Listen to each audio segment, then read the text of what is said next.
একবার তোরা ভাবলি না রে, একবার তোরা ভাবলি না রে, গাফিল মুসলমান।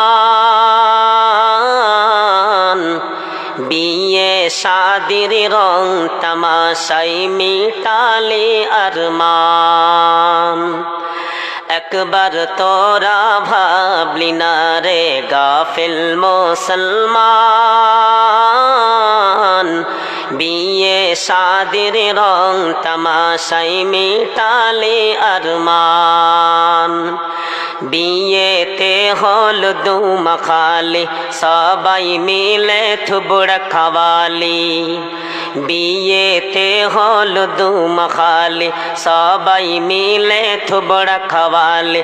থুবড়ার থালাতে পয়সা রেখে তোরা দিলি বিদাতের দান।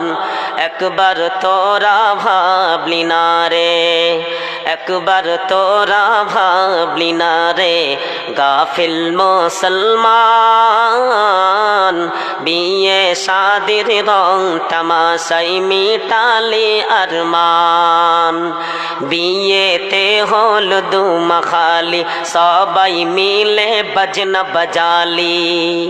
বিয়েতে হলুদ মাখালি সবাই মিলে বাজনা বাজালি। ওড়ানা চাদর উড়িয়ে দিয়ে ডান্স দিলি জান। একবার তোরা ভাবলি না রে, একবার তোরা ভাবলি না রে, নাদান মুসলমান। বিয়ে শাদির রং তামাশাই মিটালে আরমান। বাড়িতে নাই খাবার তবু সিডি আনিতে গেল বাবু। বাড়িতে নাই খাবার তবু ডিজে আনিতে গেল বাবু।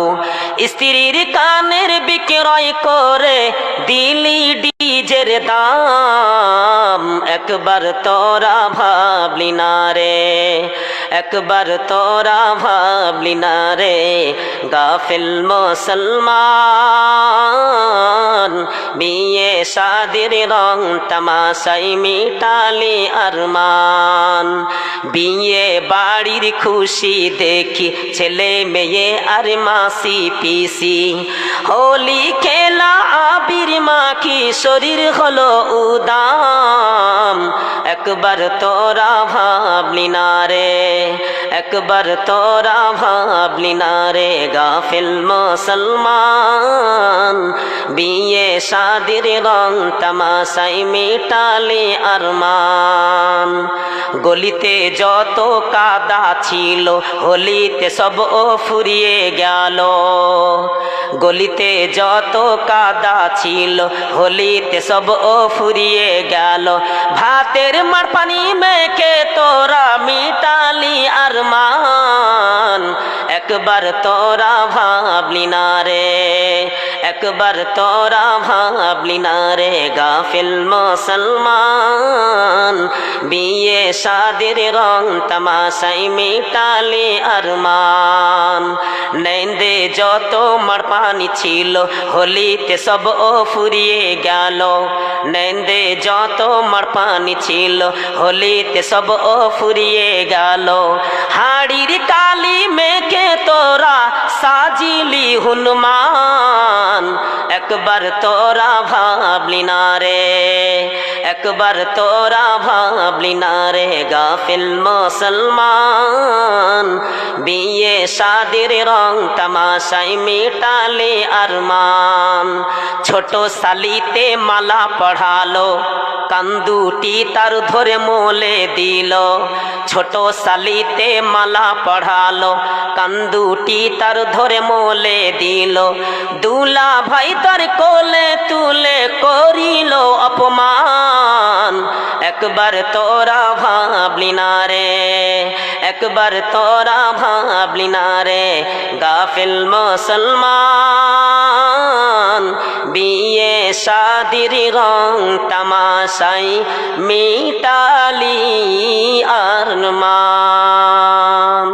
একটা জয়ীফ হাদিস, আল্লাহর নবী জনাবে মুহাম্মদুর রাসূলুল্লাহ সাল্লাল্লাহু আলাইহি ওয়াসাল্লাম তিনি বলছেন কিয়ামতের পূর্বে এমন একটা জামানা আসবে লা ইয়াবকা মিনাল ইসলামি ইল্লা ইসমুহু ওয়া লা ইয়াবকা মিনাল কুরআনি রাসমুহু মাসাজিদুহুম আমিরাতুন ওয়া হিয়া খারাবুম মিনাল হুদা। আল্লাহর নবী বললেন কিয়ামতের পূর্বে এমন একটি জামানা আসবে, এমন একটা যুগ আসবে, এমন একটা সময় আসবে, সেদিন ইসলামের নাম ব্যতীত কোনো জিনিস অবশিষ্ট থাকবে না, শুধু ইসলাম নামটা অবশিষ্ট থাকবে। অন্তরে হাত দিয়ে বলেন কটা লোক ইসলামের বিধান মেনে চলেন?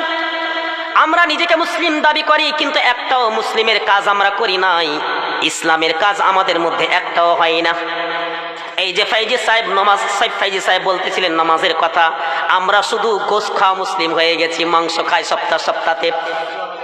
আমরা শুধু জানাজার নামাজে শরীক হই, আমরা শুধু ঈদের নামাজ পড়ি, আমরা শুধু নাম রেখেছি আব্দুল্লাহ, আব্দুর রহমান, আব্দুর রহিম, এরকম ভাবে নাম রেখেছি, কিন্তু নামে তো কোনো কাজ হবে না যদি আপনি 5 ওয়াক্ত সালাত আদায় না করেন, কোরআন হাদিসের বিধিবিধান যদি না মেনে চলেন, তাহলে জান্নাত কানা হারিয়ে ফেলবেন।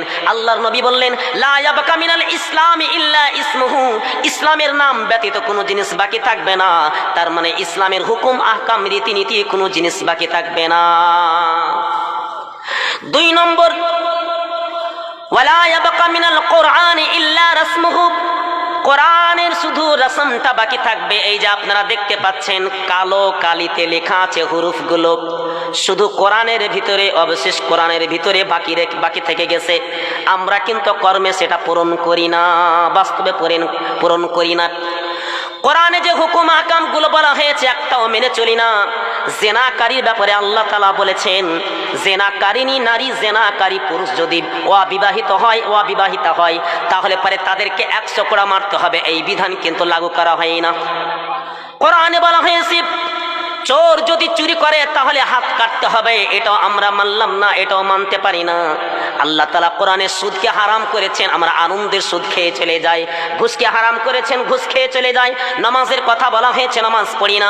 তার মানে কোরআনের শুধু কালো লেখাটা থাকবে, কোরআনের কোনো হুকুম আহকাম রীতিনীতি মেনে চলবে না, কোরআনের বিধানকে বাস্তবায়িত করবে না। 3 নম্বরে বললেন মাসাজিদুহুম আমিরাতুন ওয়া হিয়া খারাবুম মিনাল হুদা, মসজিদগুলো তো অনেক হবে, চাকচিক্য করা হবে, 2 তলা 3 তলা মসজিদ তৈরি করা হচ্ছে, 5 তলা মসজিদ তৈরি করা হচ্ছে। দুঃখের বিষয় মুসলিম দেখতে পাওয়া যায় না, নামাজি দেখতে পাওয়া যায় না। কি বললেন? মাসাজিদুহুম আমিরাতুন ওয়া হিয়া খারাবুম মিনাল হুদা, মসজিদকে চাকচিক্য করা হবে, মসজিদকে ডিজাইন করা হবে, মার্বেল বসানো হবে। আজকে কত সুন্দর ডিজাইনের মসজিদ তৈরি হয়েছে, মসজিদে নামাজ পড়তে গেলে পরে নিজের ছবি নিজে দেখতে পাই, নামাজ পড়ে তৃপ্তি পাওয়া যায় না। নামাজ পড়তে গিয়ে আমার ছবি আমি নিজে দেখতে পাচ্ছি, নামাজ হবে ভাই? যে মসজিদের ডিজাইন তৈরি করা হয় মসজিদে নামাজ হবে? মসজিদ তৈরি হয়েছে, উন্নতি হয়েছে ঠিক, নামাজ পড়ে তৃপ্তি পাওয়া যায় না অন্তরে। নামাজ পড়তে গিয়ে তাড়াহুড়া লাগিয়ে দিচ্ছে। কেন? আগে মাটির মসজিদ ছিল, চাটাইয়ের মসজিদ ছিল, আর খেজুরের ডালের মসজিদ ছিল, ওই মসজিদে নামাজ পড়ে শান্তি পেয়েছে মানুষ। এখন এই মসজিদে নামাজ পড়ে শান্তি পাই না। কেন পাই না? ওই যে আল্লাহ রাসূল সাল্লাল্লাহু আলাইহি ওয়াসাল্লাম তিনি বলেছেন মসজিদকে ডিজাইন করা হবে, চাকচিক্য করা হবে, ওয়াহিয়া খারাবুম মিনাল হুদা, হেদায়েত থেকে মানুষ বঞ্চিত থাকবে। এই হাদিসটা ছিল জয়ীফ, কিন্তু বাস্তবে জিনিসগুলো দেখতে পাওয়া যাচ্ছে কি যায় না? আপনারা বলেন দেখতে পাওয়া যাচ্ছে কি যায় না? যাচ্ছে। 2 নম্বর কথা বলতেছিলাম।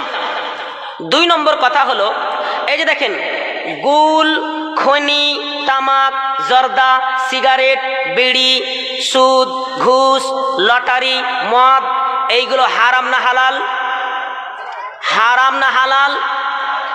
আমি বলছি হালাল, আমি হালাল বলছি। বলেন মৌলানা সাহেবের মাথা পাগল হয়ে গেছে, মৌলানা সাহেব হালাল বলছে কেন? আমি অতদিন পর্যন্ত হালাল বলবো যতদিন পর্যন্ত যে সমস্ত মসজিদগুলো তৈরি হয়েছে হারাম টাকা দিয়ে, গুলের টাকা দিয়ে, খনির টাকা দিয়ে, মদের টাকা দিয়ে, বেশ্যাখানার টাকা দিয়ে যতগুলো মসজিদ মাদ্রাসা তৈরি হয়েছে, যতক্ষণ পর্যন্ত এরা বলবে না যে এই মসজিদটাও হারাম, ততদিন পর্যন্ত আমি বলবো এটা হালাল। বিচার করেন, খাবার সমাতে হারাম আর বিড়ির টাকাতে, গোলের টাকাতে, মদের টাকাতে, আর ঘুষের টাকাতে, সুদের টাকাতে বড় বড় বিল্ডিং তৈরি হয়ে গেল, মাদ্রাসা তৈরি হয়ে গেল, মসজিদ তৈরি হয়ে গেল, সেটা হালাল হয়ে গেল? এটা আমাকে আগে বুঝিয়ে দেন। হারাম যদি খাওয়ার কারণে হয় তো মসজিদ হারাম হবে, মাদ্রাসার বিল্ডিংও হারাম হবে।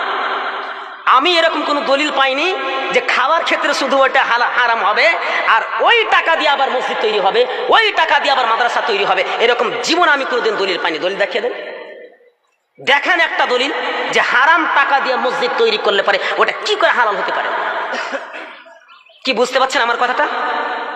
এই যে আপনাদের মাদ্রাসা, রাগ করবেন না ভাই, একজন ব্যক্তি লটারিতে টাকা পেয়েছে 1 কোটি টাকা। আমার কথাটা ভালো করে শুনবেন। ওই ব্যক্তি টাকা দিতে এসেছে 50,000। আমি কি ওকে বলেছি এই ভাই টাকাটা কিসের?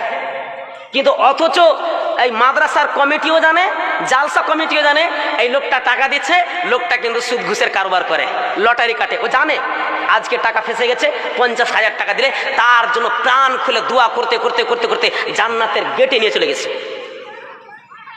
জান্নাতের গেটে ওকে ভরে দিয়েছে গিয়ে। আর একজন ব্যক্তি খেটে খাওয়া মানুষ, হালাল উপার্জন করে, হালাল খেয়ে ইবাদত করে, সেই লোকটা 100 টাকা দিচ্ছে, অমুক জন 100 টাকা দিল, ব্যাস হয়ে গেল। বলেন বিচার করেন আপনি। যখন এই জিনিসগুলো আলেম ওলামারা বলবে হারাম টাকাতে মসজিদ তৈরি হবে না, হারাম টাকাতে বিল্ডিং তৈরি হবে না, যাকাতের টাকাতে মাদ্রাসার বিল্ডিং তৈরি হবে না, সেদিন বলবো যে গুল, তামাক, বিড়ি, জর্দা সব কিছু হারাম। আর যতদিন পর্যন্ত এই প্রমাণ আমাকে না দিতে পেরেছে, যখনই আপনারা এই সমস্ত টাকা দিয়ে মাদ্রাসা মসজিদ তৈরি করবেন, ততদিন পর্যন্ত আমার কাছে এটাও বৈধ থাকবে। বুঝতে পেরেছেন আমার কথা? চলেন সম্মানিত দিনী ভাই, আরেকটি কথা ছিল, এই যে বক্তারা বক্তব্য দিতে আসে, এই বক্তব্য দেওয়ার সময় টাকা নেওয়া যাবে কিনা, এটাও অনেক মানুষের প্রশ্ন অন্তরে জাগে, প্রশ্ন তৈরি হয়। যাবে কি না যাবে জানি না। 5 দিন অ্যাবসেন্ট ছিলাম, মানে মসজিদ মাদ্রাসা দুটোই করি, তো 5টা দিন ছিলাম না, আমার 1400 টাকা বেতন কাটা হয়েছে। কি করবেন? অথচ কোনো জায়গাতে আমি জালসার ডিমান্ড করি না, 1400 টাকা আমার বেতন কেটে নিয়েছে। আমি তাদের বারবার বলেছি প্রোগ্রাম করছি আল্লাহর ওয়াস্তে, নিজের টাকা খরচ করে যাই, খুশি মনে যেটা দেয় সেটা নিয়ে নেই, কাউকে কিছু বলতে যাই না। এবার আপনি বলেন টাকা যে আমার বেতনটা যে কেটেছে কি করে ভরপাই করবো, কি করে করবো? তো সম্মানিত দিনী ভাই, সবই ঠিক আছে বুঝলাম, প্রত্যেক জিনিস যখন আমরা হারামকে হারাম, হালালকে হালাল মনে করব, তখন সব কিছু ঠিক হয়ে যাবে। আর একটার পিছনে শুধু পড়ে থাকছি এটা হারাম, এটা হারাম, এটা হারাম, না না না না। আপনাদের আমি বলছি, আপনারা যারা এখন পর্যন্ত যে শুধু আপনার কুরবানি দেন, কুরবানির সময়তে, তারপরে জানাজা নামাজ পড়েন, জানাজা নামাজটা পড়েন, আর 5 ওয়াক্ত ফরজ নামাজ পড়েন না, আপনি নিজেকে অন্তরে হাত দিয়ে বলেন তো আপনি কি মুসলিম আছেন? আছেন? নাই। সম্মানিত দিনী ভাই, এবার আমি বক্তব্যের দিকে এগিয়ে যাচ্ছি। জেনা, ব্যভিচার কেন হচ্ছে, এই কেনর প্রশ্নটা জানতে গেলে আপনাদের বসতে হবে। আপনারা দাঁড়িয়ে থাকেন না ভাই, আপনারা বসে যান। যে জিনিস যত মূল্য হবে সেই জিনিসের হেফাজত করা তত জরুরি, ঠিক না বেঠিক? আপনারা উত্তর দিবেন। যে জিনিসের মূল্য যত বেশি